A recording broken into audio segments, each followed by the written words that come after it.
Buenos días, mis hermanos, amigos, familia de la fe que nos siguen por este medio. Les saluda a todos ustedes con la paz del Señor y con la satisfacción de poder seguir compartiendo estos pequeños mensajes que nos guían, que nos ilustran, que nos dan luz en nuestro caminar cristiano principalmente. Aún para el no cristiano es una luz, pero los cristianos procuramos buscar seguir esa luz en nuestras vidas. Bueno, desde la semana anterior habíamos arrancado un tema que tiene que ver con la Navidad, a propósito de las pocas semanas que nos distan de aquella celebración.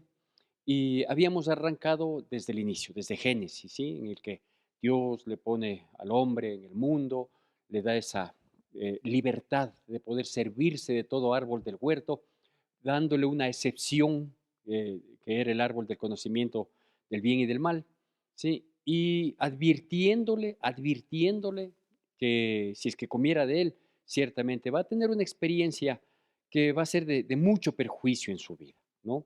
Le dice, ciertamente morirás, refiriéndose a la muerte física que no estaba programada, digamos así, en el diseño de Dios, porque fuimos creados a su imagen y semejanza, y si bien nosotros íbamos a tener un principio, no íbamos a tener un final, porque teníamos la posibilidad de, entre todos los árboles del huerto, también servirnos del árbol de la vida. Entonces yo entiendo que al comer ese fruto nos íbamos a renovar, no tengo idea, pero ahí estaba el árbol de la vida en medio del huerto. Y a un costado estaba el árbol prohibido, el que no tenía que ser comido, advertidos de que si se come se iba a morir. Muerte física, es decir, íbamos a entrar en una etapa de deterioro hasta un final, y la muerte, no o, y sumado, la muerte espiritual, que es la parte más crítica, más terrible, porque es la separación de Dios, ¿no es cierto? Entonces, esta muerte espiritual, esta separación de Dios, les puso en angustia, en vergüenza a Adán y a Eva, y ellos procuraron solventar su vergüenza con unos delantales, con algo que les tapara la delantera, con hojas de higos, y a la postre eso resultó totalmente insuficiente. Es decir, el intento humano por cubrir su desnudez, por cubrir su vergüenza, terminó siendo totalmente insuficiente. ¿Qué les propuso Dios? Dios les propuso, les dice, yo les voy a hacer unas túnicas, les voy a dar una cobertura total, una protección total, para que mientras van caminando, la túnica vaya limpiando esos pasos, ¿sí? Y los voy a hacer de pieles de animales. Así lo dice Génesis capítulo 3, versículo 21, que lo habíamos leído, y efectivamente le hace esas túnicas, y aquí es donde ya se mira a Cristo manifestado, a Cristo anunciado, a Cristo profetizado, ¿no es cierto? A Él y a su plan, y al plan que tenía Cristo aquí en la tierra, que era un plan redentor, que es un plan redentor, ¿sí? Entonces, ¿por qué se ve ahí manifestado? Porque para proponer esa salvación, esa protección, esa cobertura total, ¿sí? Implicó desde ese inicio para nosotros, pero desde siempre en la planificación divina, implicó sacrificio de animales, derramamiento de sangre, ¿sí? Este sacrificio de animales que hace Dios para obtener las pieles, este sacrificio y este derramamiento de sangre para darle una cobertura y una protección a quienes habían pecado, es el anuncio de lo que Dios habría de hacer con su Hijo Jesucristo, de traerlo al mundo, de que Él se ofrezca en sacrificio, de que Él sea sacrificado, que Él sea crucificado, que Él sea inmolado, ¿sí? Y que derrame su sangre para otorgarnos esa salvación. Entonces, la presencia de Cristo aquí en la tierra, ¿sí? Que vino como un niño y que es lo que se celebra sin conocimiento mayor. Por eso estamos dando estas pequeñas charlas, estos pequeños tips para entender. Entonces, la presencia del Hijo de Dios aquí en la tierra es exactamente ese anuncio que se hizo allá, en el Edén, ¿no es cierto? Cuando el hombre había pecado y no pudiendo por cuenta propia redimir su situación, Dios le propone, le dice, esto yo te hago, esto lo voy a hacer. Te voy a dar una cobertura, una redención total. Tu desnudez te causa vergüenza, yo te voy a cuidar, yo te voy a proteger, yo te voy a cubrir, más que cuidar, yo te voy a cubrir de pieles de animales, pero eso implicará un sacrificio y derramamiento de sangre. Estos sacrificios y derramamientos de sangre se volvieron cotidianos y comunes en la antigüedad, inclusive antes de que sea dada la ley. Acuérdese que la ley de Dios fue dada a Moisés en el trayecto de la salida de Egipto hacia la tierra prometida, ¿no? Entonces ahí Dios va dando distintos tipos de leyes acordes a lo que Dios quería que su pueblo cumpla y también para ir supliendo los errores, las falencias, los desvíos, los desatinos de su pueblo, porque eso hacen las leyes. Las leyes lo que tratan es de, a través de la norma, poder poner en orden actitudes que son desatinadas, entre otras cosas, eso es lo que pretende la ley humana y obviamente la ley de Dios. Digo, en el Antiguo Testamento se volvió muy repetitivo el sacrificio de animales, que se hacía, por ejemplo, sacrificio de animales por gratitud a Dios, ¿no es cierto? Entonces sacrificaban animales, se hacían altares y se sacrificaban animales. Una manera de agradecer a Dios, una manera de mostrar una comunión con Dios era a través de los sacrificios animales. ¿Por qué? Porque se tenía este entendimiento. No, no se tenía este entendimiento en aquel entonces, sino porque se sabía que los animalitos eran no solo una fuente de riqueza, ¿sí? Porque de todo lo que de ellos se obtenía, de aquellos animales que ayudaban en el trabajo, como los bueyes, ¿sí? En el arado, o los asnos para trasladar a las personas, los semovientes para transportar cosas, ¿no? Sino que también después del diluvio ya nos fue permitido, antes del diluvio no, después del diluvio ya nos fue permitido comer carne de animales. Antes no estaba permitido, ¿sí? Pero después del diluvio, entonces Dios concedió esta opción. Entonces los animalitos obviamente eran tan, como hasta el día de hoy, son tan benevolentes, son tan de tanto beneficio para la humanidad, que claro, como era eh, se podía medir en los animales, en la tenencia, en la abundancia de animales, se medía la riqueza, entonces de parte de esta riqueza se le ofrecía al dador de la riqueza, porque esa era la conciencia social que había en aquel entonces, ¿no es cierto? Entonces sabía que había un Dios, que este Dios era un Dios creador y que a través de él era el dador de todas las cosas, ¿sí? De la fructificación de la tierra, de la misma tierra, etcétera, etcétera, y de los animales. Entonces era un acto de gratitud, digamos, ¿no es cierto? Luego, luego se aceptó los animalitos como un pago sustitutivo, pago sustitutivo. Es decir, cuando una persona estaba en esclavitud, por las tres razones que se podía estar en esclavitud en esas épocas, ¿no es cierto? Voy a ver si recuerdo. Sé que son tres, voy a ver si recuerdo. La una es cuando nacían en esa condición, es decir, cuando nacía un hijo de un esclavo. Nacía y desde siempre, entonces el hijo del esclavo era esclavo, ¿sí? Dos, cuando eran conquistados por otras tribus, digamos, ¿no? No digamos naciones en aquel entonces, pero sí tribus. Entonces unos conquistaban a otros y sometían y ese sometimiento les llevaba a considerarles como esclavos, ¿sí? Y la tercera, si mal no recuerdo, es cuando se nace, cuando son conquistados, y cuando se someten a sí mismos. Entonces, ¿qué es lo que pasaba? Por ejemplo, ¿sí? Desde esas épocas le estoy hablando, y se ve luego en la historia del mundo y corroborado obviamente por la palabra de Dios, porque la Biblia es un libro de historia mundial, ¿no es cierto? Basada en un pueblo, ciertamente, pero es un libro de historia mundial y que anuncia el futuro del mundo a través de esa nación, de ese pueblo que es Israel, el pueblo escogido de parte de Dios. Entonces, eh, ¿qué es lo que sucedía en aquel entonces? Que, por ejemplo, cuando las personas estaban en esclavitud o caían en esclavitud por una deuda, por ejemplo, cuando digo la tercera razón era el sometimiento, el sometimiento a la esclavitud. ¿Por qué? Tengo una deuda con tal persona, no puedo pagar, entonces me toca ser esclavo para pagar la deuda, ¿no es cierto? Entonces, cuando esto sucedía, ¿qué es lo que se podía hacer? Y en la ley luego, posteriormente en la ley, se da esta opción de que se entregue animalitos, ¿sí? A cambio de sacarles de la esclavitud. Entonces, una persona cayó en esclavitud por deudas, entonces se entregaba tal cantidad de animales, obviamente los animalitos tenían que ser aceptados, tenían que ser aceptos al acreedor, ¿sí? Y se salvaba, digamos, se le rescataba de la esclavitud a las personas. ¿Por qué le doy esta explicación? Porque esto tiene muchísima trascendencia con el tema que le quiero compartir hoy y con la Navidad. Y con la Navidad. ¿Por qué? Porque digo, todos estos sacrificios que se hacían de animalitos, con el derramamiento de la sangre, que se solemnizaba todo este ritual, ¿sí? Quizás la mayor manifestación y mayor entendimiento que nos da la palabra de Dios es exactamente cuando el pueblo de Israel, que había caído en esclavitud en Egipto, 430 años de su permanencia, gran parte de esta permanencia ellos estuvieron en esclavitud.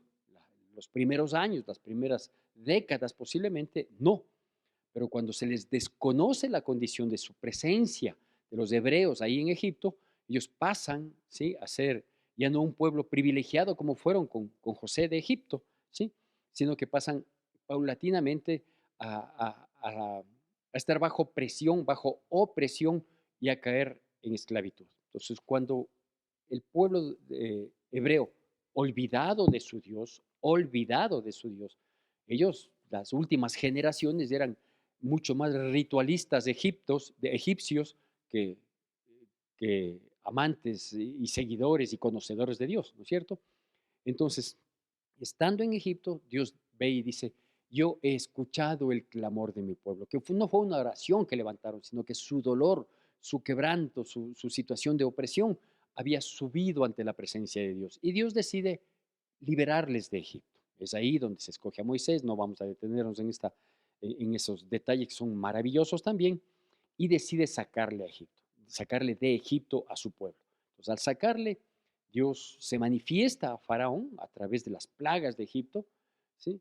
Y llega la última plaga que tenía que sentenciar con muerte a los primogénitos de los egipcios, tanto de las personas, de las familias, cuanto de los animales. Pero previo a eso sucede lo siguiente, y le pido por favor que usted me siga con atención y con reverencia a la palabra de Dios, este texto que se encuentra en Éxodo capítulo 12, versículos del 1 al 7. Éxodo capítulo 12, versículos del 1 al 7. Hago yo la lectura y como siempre, por favor, le pido que me siga con la debida atención y con la reverencia que amerita la palabra de Dios. Y dice así, habló Jehová a Moisés y a Aarón en la tierra de Egipto, diciendo, este mes os será principio de los meses para vosotros, será este el primero de los meses del año. Hablad a toda la congregación de Israel, diciendo, en el 10 de este mes, tómese cada uno un cordero según las familias de los padres, un cordero por familia. Mas si la familia fuera tan pequeña que no baste para comer el cordero, entonces él y su vecino, inmediato a su casa, tomarán uno según el número de las personas conforme al comer de cada hombre. Haréis la cuenta sobre el cordero. El animal será sin defecto, macho de un año, lo tomaréis de las ovejas o de las cabras y lo guardaréis hasta el día 14 de este mes y lo inmolará toda la congregación del pueblo de Israel entre las 2 tardes. Y tomarán de la sangre y la pondrán en los 2 postes y en el dintel de las casas en que lo van a comer. Bueno, hasta ahí le leo la historia, luego los datos adicionales los comento. Ustedes, yo sé que quienes tienen la inquietud de conocer un poco más, de corroborar lo que compartimos en estos pequeños mensajes, leerán luego la Biblia, ¿no es cierto? Entonces, digo, de entre todos los ritos de sacrificios animales que se hacían desde esa época, aún sin ley, sin la ley de Dios, y mucho más cuando la ley les impone, les dice, sacrificarás, harás esto, etcétera, etcétera, etcétera, etcétera, ¿no es cierto? Que ya se encuentra ya en Levítico, en Números, en Deuteronomio se repite en gran parte de la ley. eh, Había, digo, esta costumbre de ofrecer sacrificios.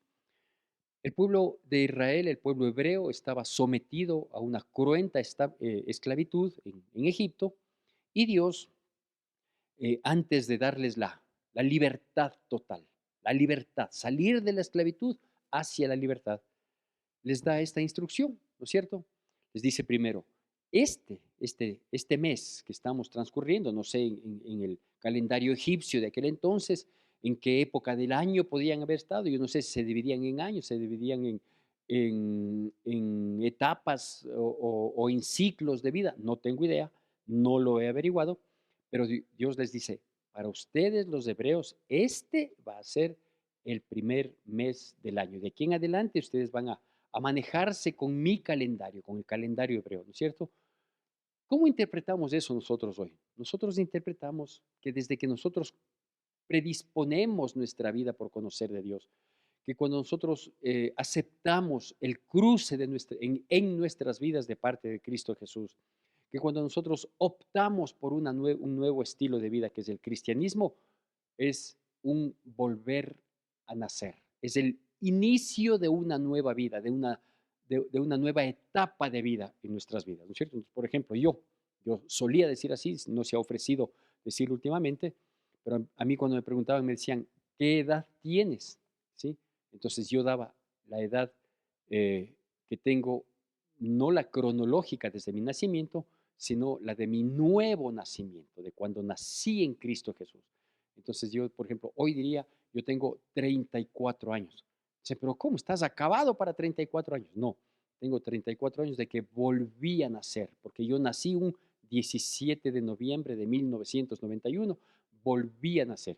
Y los años anteriores, los 28 anteriores, ¿sí? Fueron vida, pero sin Cristo no fue vida, a pesar de que haya pasado bonito, de que me haya ido bien.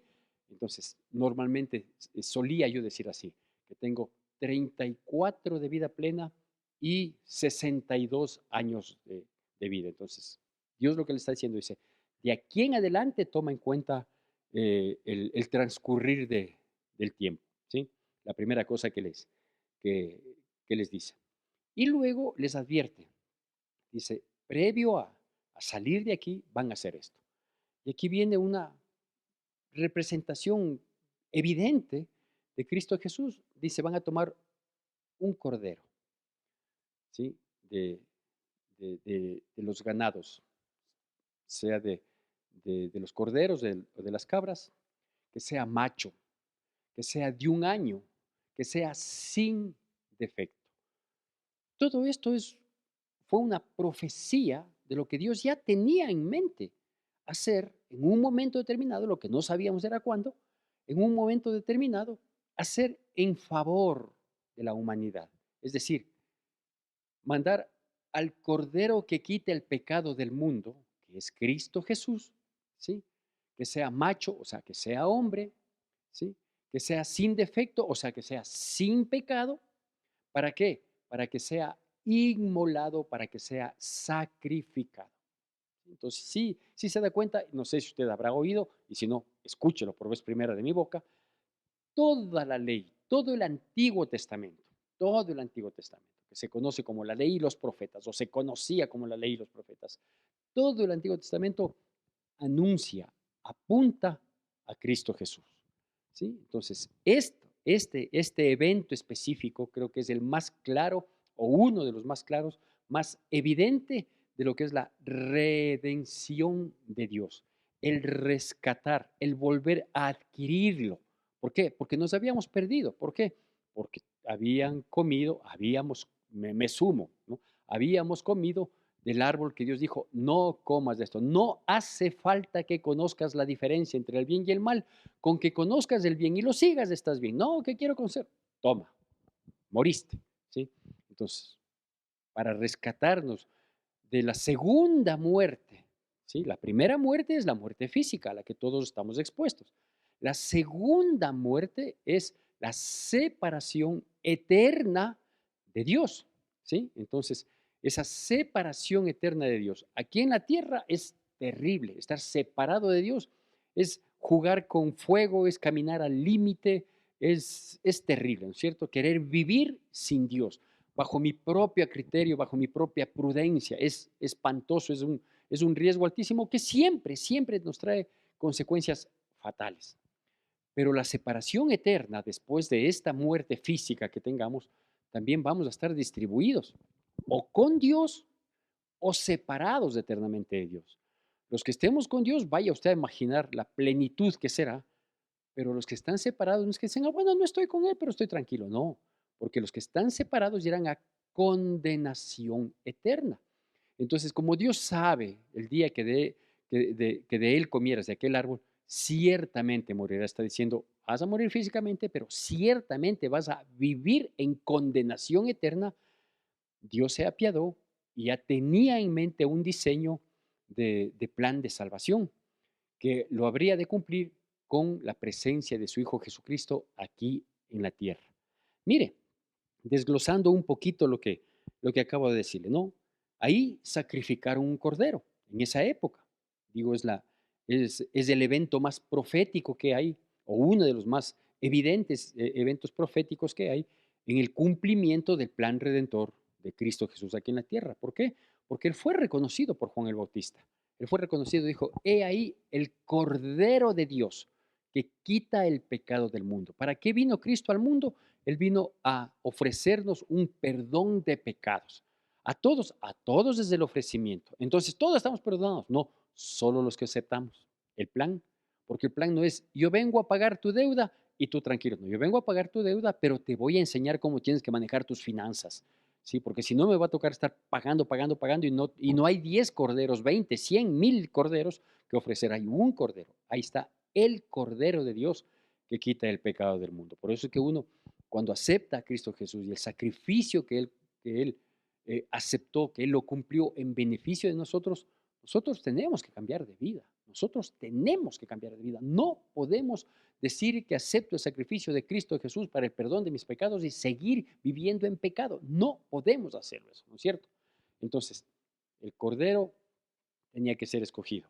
Es el Cordero que fue escogido en aquel entonces para salir de Egipto. Es el Cordero que se cumplió en la presencia, en la vida misma de Cristo Jesús, que es el Cordero de Dios que quita el pecado del mundo. Aparte de eso, dice que tenía que ser un Cordero sin defecto, es decir, sin pecado.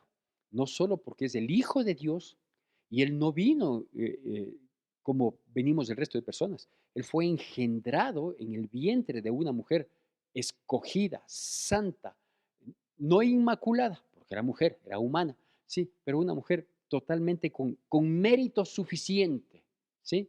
Para haber sido escogida de parte de Dios, pero fue engendrada por el poder del Espíritu Santo. Entonces, obviamente, como él era un cordero sin defecto, él no venía con una naturaleza pecaminosa, que es con la que venimos todos los seres humanos, todos los niñitos, que uno les ve tan tiernos, tan lindos. Amén. Pero ya tienen la naturaleza pecaminosa. Lo que no tienen todavía es desarrollada su voluntad. Pero apenas comienzan a desarrollar su voluntad, ya vamos viendo su naturaleza pecaminosa. Cuando son niñitos, uno les da marca y les lleva a todas partes. Cuando ya van creciendo y van desarrollando su naturaleza pecaminosa, porque así como se desarrolla su vida, se desarrolla su naturaleza pecaminosa, ya les vemos que ponen reparos, que ponen reproches, que se lanzan al piso, que lloran, que quieren salirse con la suya, que cuando se sienten molestos o impedidos por alguien, levantan la mano. Criaturas de un año y medio. ¿Por qué tienen esa reacción?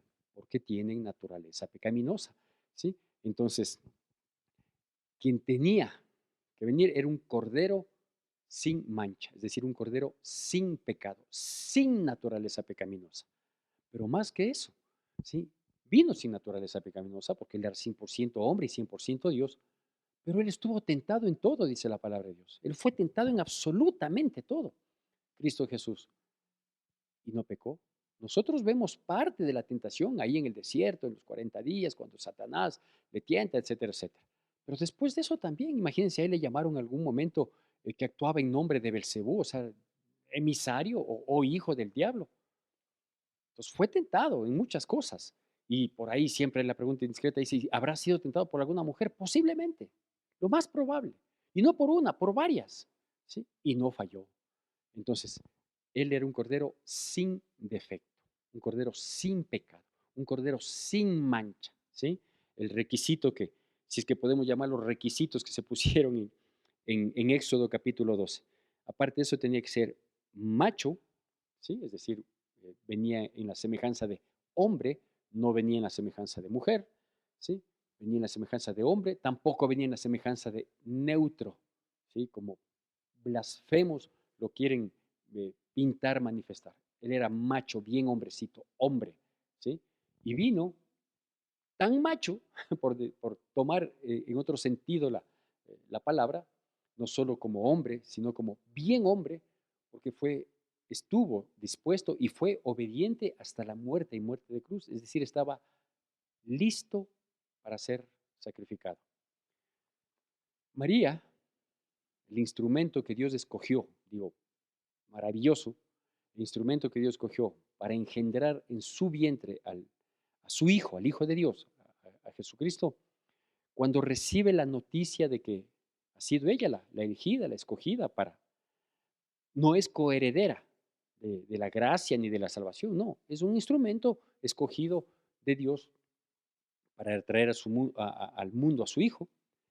Ella recibe, eh, cuando, cuando Jesús era una criaturita, recibe una profecía, una advertencia. Dice que por causa de ese niño, el corazón de María iba a ser traspasado con una espada. ¿Por qué? Porque él venía para ser sacrificado, porque él venía para ser inmolado. ¿Sí? Entonces, aquí en Éxodo anuncia, dice que era un, un cordero macho de 1 año. O sea, esto también tiene una explicación, el que sea de 1 año quiere decir que estaba listo para ser sacrificado, porque un corderito más o menos al año está listo para ser sacrificado. Si se le sacrifica antes, no va a dar el provecho que se requiere. Si se pasa de mucho tiempo, de 2, 3, 4 años, ya es un poquito viejito, la carne ya no va a servir, etcétera, etcétera. Entonces, el momento propicio, la instancia, la condición de vida adecuada para que un cordero sea valioso, ¿sí? Es de 1 año, ¿sí? Y el momento propicio y la edad propicia y la circunstancia adecuada para ser sacrificado fue cuando Cristo vino y cuando cumplió el plan redentor. Después de darse a conocer públicamente en su mayoría de edad, 30 años para aquel entonces, 3 años después de haber dicho lo que tenía que decir, de haber mostrado lo que tenía que mostrar, me refiero a los milagros, después de haber organizado a su iglesia como tenía que organizarla, ¿sí? Entonces fue el momento propicio. Estuvo listo para ser sacrificado. Y obviamente aquí dice, ¿no? En lo que acabamos de leer, que a ese animalito sin defecto, macho de 1 año, lo tomaréis de las ovejas o de las cabras y lo guardarás hasta el día 14 de este mes y lo inmolará toda la congregación. ¿Qué es inmolar? Para ir terminando nuestra charlita de hoy. Inmolar significa entregar la vida en favor de otros. Eso significa inmolar, o sea, sacrificar. Es entregar la vida despojándose a sí mismo para provecho ajeno. Es otra de los conceptos que leí. Es inmolar. Eso tenían que hacer ellos, ¿no es cierto? O sea, sacrificar aquel corderito, ¿sí? Y, o sea, inmolarlo, ¿para qué? Para que se sirvan todas las familias, dice, ¿no es cierto? Todos se van a servir y se van a servir absolutamente todo. Si una familia es muy pequeña y quizás el cordero les queda demasiado, únase a otra familia según la cantidad del comer de cada uno, de tal manera que se sirvan de absolutamente todo. ¿Por qué? Porque el plan, el propósito que Dios tiene es un plan total para nuestras vidas. Es un plan de salvación que contempla absolutamente el suplir todas nuestras necesidades, comenzando con las del alma y continuando con el resto. Entonces, dice, lo inmolarán. Eso es lo que pasó con Cristo Jesús. Por eso Él fue reconocido como, he ahí el Cordero de Dios que quita el pecado del mundo. El Cordero tenía que ser sacrificado porque solo su sacrificio y su derramamiento de su sangre, ¿sí? Eh, podía borrar el pecado del mundo. ¿Anuncio mayor? No. Vamos para ir terminando con la sangre, ¿no es cierto? ¿Qué tenían que hacer con la sangre eh, en aquel rito de la salida de Egipto? Dice, con esa sangre van a pintar los dinteles de las puertas en donde estén reunidos los hebreos. Porque en la noche, y esto dice luego del texto que acabé de leer, que fue hasta el versículo 7 del capítulo 12 de Éxodo, luego usted lo puede leer y dice que tenían que pintar con esa sangre los dinteles de las puertas, porque esa noche iba a pasar el ángel de la muerte, ¿sí? Matando a todos los primogénitos, tanto de hombres como de animales, pero en donde se vea esa sangre era la señal, ¿sí? Para que el ángel de la muerte pase de largo y no cause este estrago, este daño terrible quebranto que afrontaron los egipcios, ¿no es cierto? ¿Por qué tanto énfasis hacemos nosotros los cristianos? O mejor dicho, no nosotros. ¿Por qué tanto énfasis hace la Biblia respecto de la sangre de Cristo Jesús? Y lo pone como el precio de nuestro pecado, lo pone como la propiciación de nuestras vidas. ¿Por qué es eso? ¿No es cierto?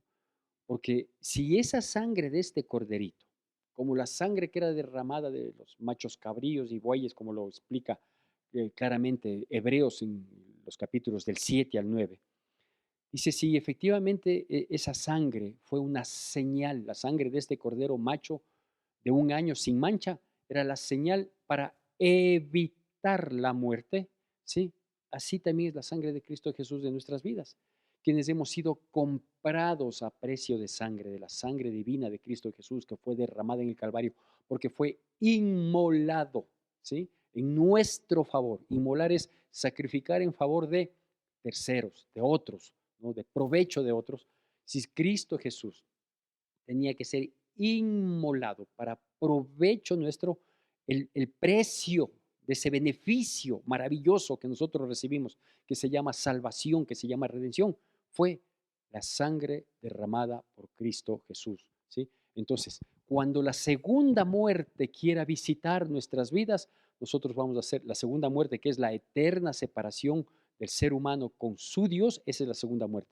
A nosotros esa segunda muerte no nos va a llegar. ¿Por qué? Porque la sangre de Cristo Jesús en nuestras vidas, porque con esa sangre fuimos comprados, evitará que nosotros vayamos a condenación eterna. Entonces, este rito que anuncia plenamente, claramente a Cristo Jesús, ¿sí? Antes de hablarle de Cristo Jesús aquí en la venida a este mundo, en su condición de hombre, ¿sí? Este rito que anuncia nos habla de libertad. Entonces, Cristo Jesús vino acá al mundo para sacarnos de la esclavitud del pecado y traernos a la libertad en Él, ¿cierto? Este rito que cumplido en Cristo Jesús nos habla de libertad, nos habla de plenitud, nos habla de protección, porque su sangre preciosa es la señal que hay en nuestras vidas de que somos hijos de Dios. Hay quienes dicen, digámoslo, eh, de buena fe, aunque bíblicamente a lo mejor no hay un respaldo total, dice que estamos cubiertos con la sangre de Cristo, por lo tanto el enemigo nada nos puede hacer. Yo acepto eso, ¿sí? No es que tenga un versículo para eso, pero yo acepto. ¿Por qué? Porque si aquí, en este evento que profetiza la presencia de Cristo Jesús, que ya fue dada hace más de 2000 años aquí en la tierra, dice que esa sangre era una señal de protección frente a la muerte, ¿sí? Para nosotros la sangre de Cristo hoy también es una señal de protección, la sangre de Cristo, no el símbolo de la cruz, sino la sangre de Cristo es una señal de protección, ¿sí? Más que de las cosas a las que estamos expuestos cotidianamente, ¿sí? Es una señal de protección ante la segunda muerte que no tocará nuestras vidas. Así que como usted ve, este aspecto y hay otros aspectos, hay personajes que anuncian eh, sus vidas, profetizan la vida de Cristo Jesús. José de Egipto es uno de aquellos, usted puede leerlo, nos habla de libertad. Si antes dijimos que la presencia indispensable de Jesús se manifestó desde el inicio, ahora vamos a llamar el eterno plan de Dios. Es decir, no es que Dios se jugó su última carta enviando a su Hijo Jesucristo para redimir a la humanidad, para proponer la redención a la humanidad, es dicho de mejor manera. No era como sucede con nuestros gobiernos hoy en día, ¿no?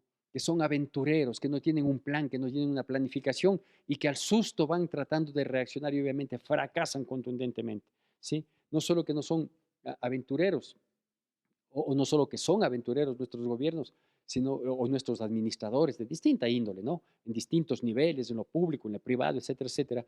Hay gente que se casa y no sabe a lo que se casa y no tiene un plan para su vida matrimonial y por eso fracasa. Entonces, estoy hablando a todos los niveles, sino que Dios tenía ya un plan, ¿sí?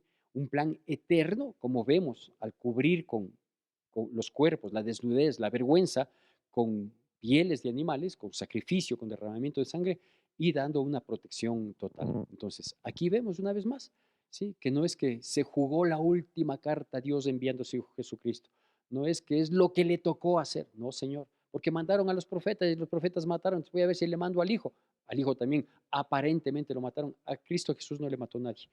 Él se entregó por nosotros, que es muy diferente, ¿sí?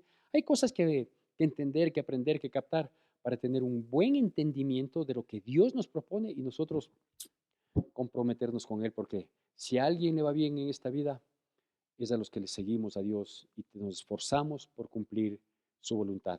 El eterno plan de Dios manifestado proféticamente en Éxodo capítulo 12, ¿sí? Los versículos que le leí, usted puede leer los subsiguientes, enriqueciendo su conocimiento y cumplido con mi Señor Jesucristo cuando vino acá al mundo, cuando se despojó a sí mismo de su condición para hacerse hombre y poder venir con ese propósito. Continuaremos en estos textos, esta historia que nos da un entendimiento del por qué celebramos hoy la Navidad, que es la presencia del Hijo de Dios aquí en la tierra. No es que vino de casualidad, ¿sí? Sino que vino porque había un plan plenamente, perfectamente establecido de parte de Dios, al cual queda usted cordialmente invitado de aceptarlo. Cuando acepta ese plan, se sujeta a ese plan, se somete a ese plan, se suma a ese plan y vamos a tener la dirección correcta en nuestras vidas. Que Dios nos bendiga poderosamente en Cristo Jesús.